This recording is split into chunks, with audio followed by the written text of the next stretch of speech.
नारायण वासुदेवा। ताली बजाते हुए सभी लोग भगवान की नाम माला करेंगे। अपनी जीवा को पवित्र करना है आप सभी को।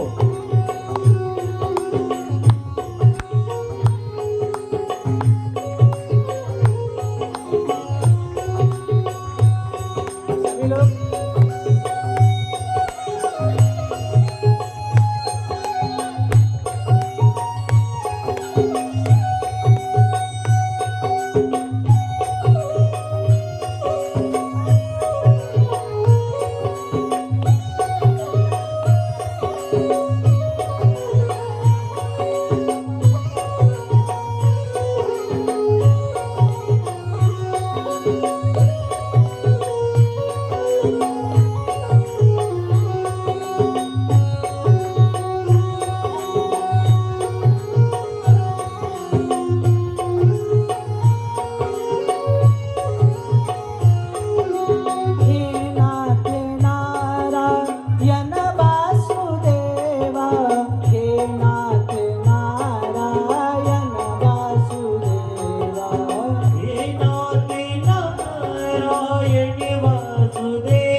राधे राधे राधे। सभी लोग ताली बजाते हुए अपने मन को पवित्र करेंगे।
बोले मोर मुकुट बंसी वाले सरकार की जय। भागवत महापुराण की जय।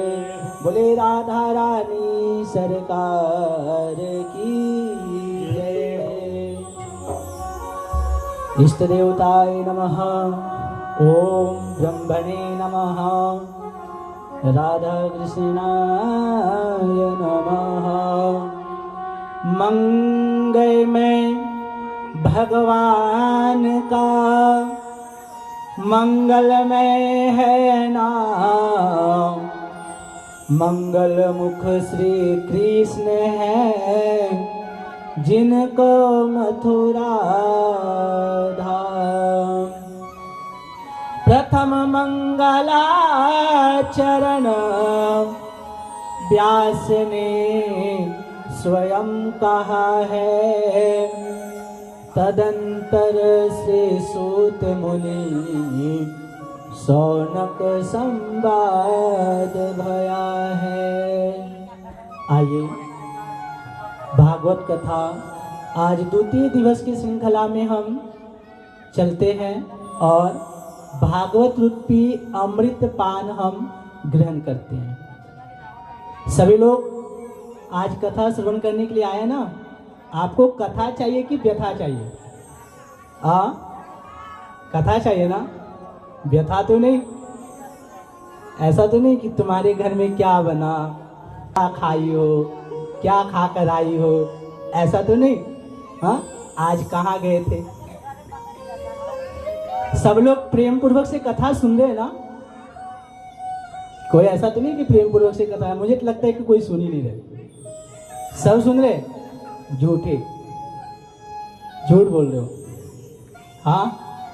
अरे हमने कल क्या कहा था? हमने कल क्या कहा था कि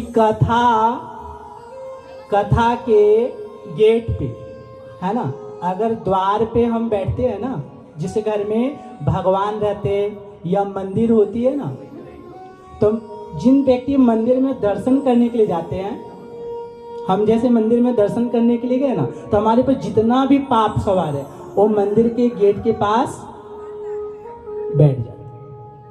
और अगर हम गेट के पास जाकर बैठे तो जैसी संगत वैसी रंगत, है ना। गेट के पास बैठे तो क्या होगा? पाप हमारे ऊपर आकर बैठ जाएगा। हमें, आप यहाँ पाप मिटाने आयो कि पाप लेने आयो? देखिए, गेट पे चौखट पे अगर बैठने से घर में दारिद्रता की बात होती है ना, तो चौखट पे कभी किसी को नमस्कार तक के नहीं करना चाहिए, ये भी मना किया गया है।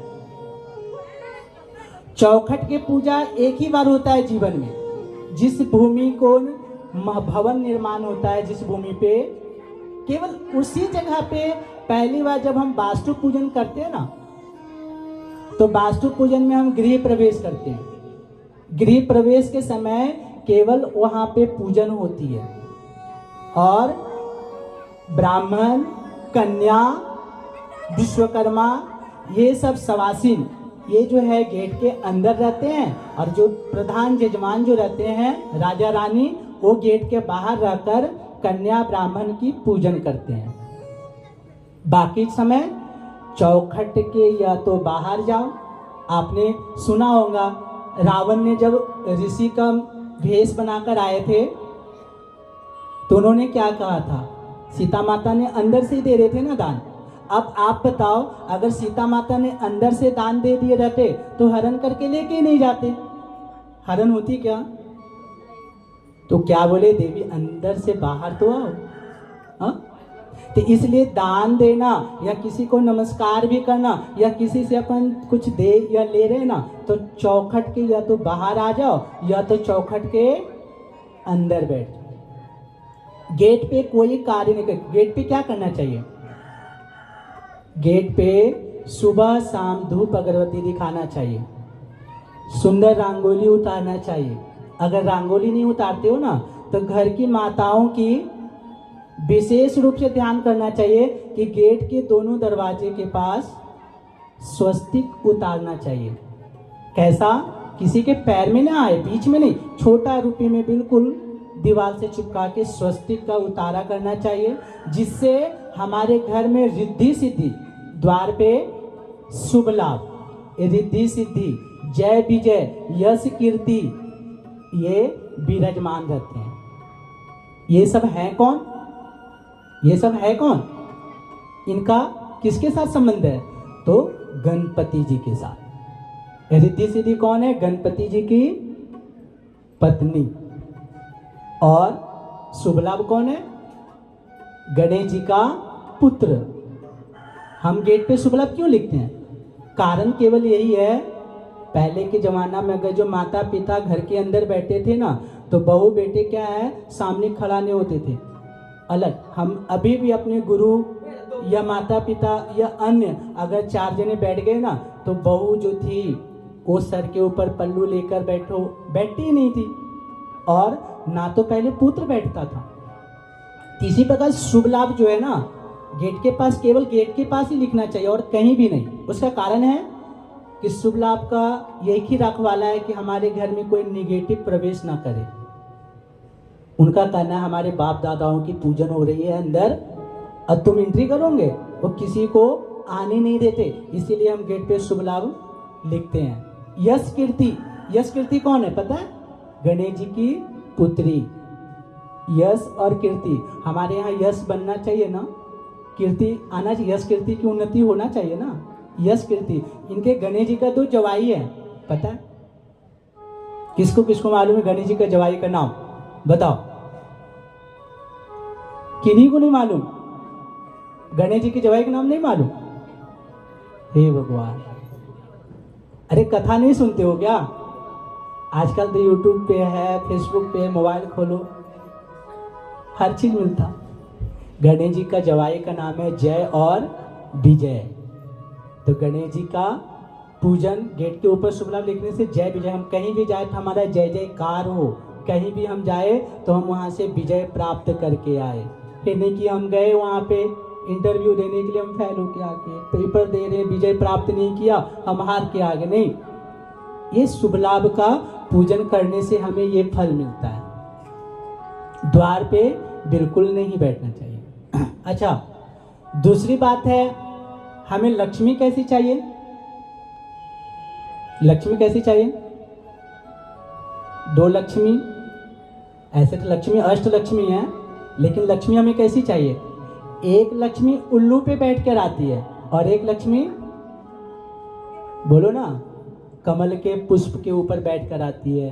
हमें कैसी लक्ष्मी चाहिए? हमें लक्ष्मी चाहिए ऐसी, हमें लक्ष्मी श्रेष्ठमान लक्ष्मी चाहिए, जो आए तो हमारे घर में टिके, स्थिर हो। उल्लू के ऊपर जो बैठ के आती है ना, वो क्या करती? पैसे तो बहुत आती, लेकिन पता ही नहीं चलता, पंडित जी क्या कहूँ, इसके पप्पा तो इतना कमाते, लेकिन इधर से लाते और इधर से स्वाहा, खत्म, पता ही नहीं चलता। हम भी कमाते, मेरी बहन भी कमाती, मेरी माँ भी कमाती, सब कमाते, लेकिन टिकता नहीं। कारण क्या है? अरे आप कमाना जान रहे हो, लेकिन उसे कहाँ पे रखना है वो आपको नहीं मालूम। सिर्फ भगवान की पूजन करने से आप कोई कार्य मत करो, केवल आपका जो कर्तव्य है, धर्म है, वो आप सभी को करना चाहिए। आप प्रातः कितने बजे उठते हो? बोलिए। 6 बजे उठते हो। नहाते कितने बजे हो? बाप रे, शास्त्र का कहना है पता है, स्नान ब्रह्म मुहूर्त में करना चाहिए। अगर ब्रह्म मुहूर्त में आप स्नान किए तो वो देव स्नान होती है। ब्रह्म मुहूर्त कितने बजे होता है? सुबह 4 से 5। इस समय अगर हमें स्नान करते हैं तो देव स्नान होता है, और 5 से 6 अगर जो व्यक्ति स्नान करते हैं और ऋषि स्नान होता है, और 6 से 7 सूर्य उदय के पहले जो स्नान कर लेते हैं वो मनुष्य स्नान करते हैं, और 7 के बाद जो 8, 9, 10 जो अभी बोले कौन है, हाथ उठाइए, 2, वो पता है कौन से स्नान करते हैं? सोचा आपने हम कौन सा स्नान करते हैं सूर्य उदय के बाद? उसे रक्त स्नान कहा जाता है। अब आप बताओ, आप अगर जो रक्त स्नान करोगे और रक्त स्नान करके आप भगवान की पूजन भी नहीं करते हो, जाकर डायरेक्ट किचन में घुसते हो, और कुछ लोग तो बिना स्नान किए ही किचन में घुस जाते। इतना गंदा करने के बाद सुबह सुबह जाओ और किचन कौन है? अरे साक्षात अन्नपूर्णा है। एक संसार में केवल एक ही है, संसार में केवल एक ही है जो अन्नपूर्णा है, जो सबको मन भर कर देता है। आपके पास पैसे के बंडल अगर जो 8-10 आ गए तो सोचते हो क्या 1-2 और नहीं आना चाहिए? सोचे हो कभी? सोचते हो और आ जाए। लेकिन आपके पास अगर जो भोजन की थाल आ जाती है, या आप अपने बच्चों, आप अपने परिवार को अगर जो परस के देते हो भोजन के थाल आपके पास आता है, तो आप चाहते हो क्या और कोई दे खाने के लिए, और कोई दे खाने के लिए? क्योंकि केवल अन्नपूर्णा ही है।